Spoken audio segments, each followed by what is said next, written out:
Hey now, I'm actually shooting an emergency tax video from my office, as you can see behind me. There's no autograph analysis right now, but I constantly getting this question. This is regarding taxes. What do I do and how do I account for breaks that I participated in? Now, I'm not talking about breaks that you are running for those that are running those, but most people, a lot of people who write me participate in breaks. And what's going on is they get in these breaks and they don't get anything. They get squat. They get mailed like one card. They get a bad team, whatever. So they get, I don't know, they get the Tigers instead of the Rays. But whatever, I digress. Bottom line is, all that money you put into breaks in 2021, assuming you got squat back, can go into your cost of goods sold. Again, assuming you take the cards that you got and you take them out of inventory and you somehow dispose of them, like literally throw them in the garbage. So just because you paid for a break in 2021 doesn't mean, and you got nothing from it again, doesn't mean you can't take the tax deduction for that in your cost of goods sold, because you're adding inventory, which is the cost you paid for that break, regardless of how many cards you got out of it, whether it be 1 or 1,000.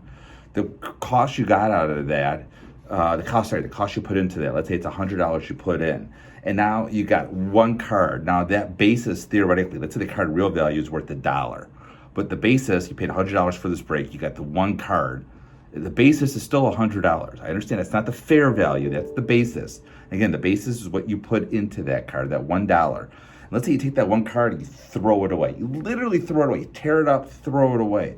So that $100 comes out of your inventory at the end of the year and goes into an expense.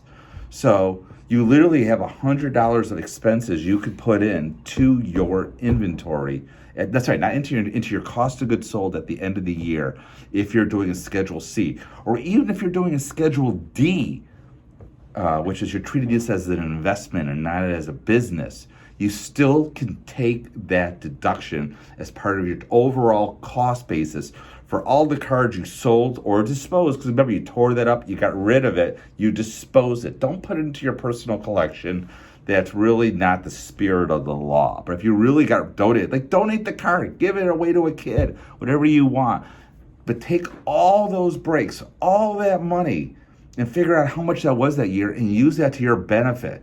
Now, this may be a little bit confusing, I get that, but I've gotten at least 20 emails, I'd say. It's February, I got at least 20 emails in the past couple of weeks regarding breaks. I know it's very complicated, and I see people like, oh, I spent $100 in breaks. I said, is that really what you spent, or is that the value of the cards you got out? No, that's the value of the cards you got out.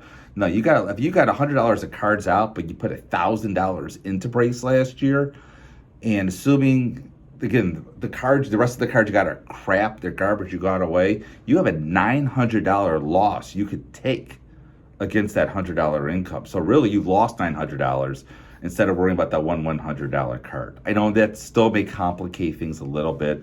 I'm going to put my email address on the bottom. I've answered hundreds of emails this year. I'll answer 100 more for free. So that's about it. As always, good luck with your taxes this year and keep collecting.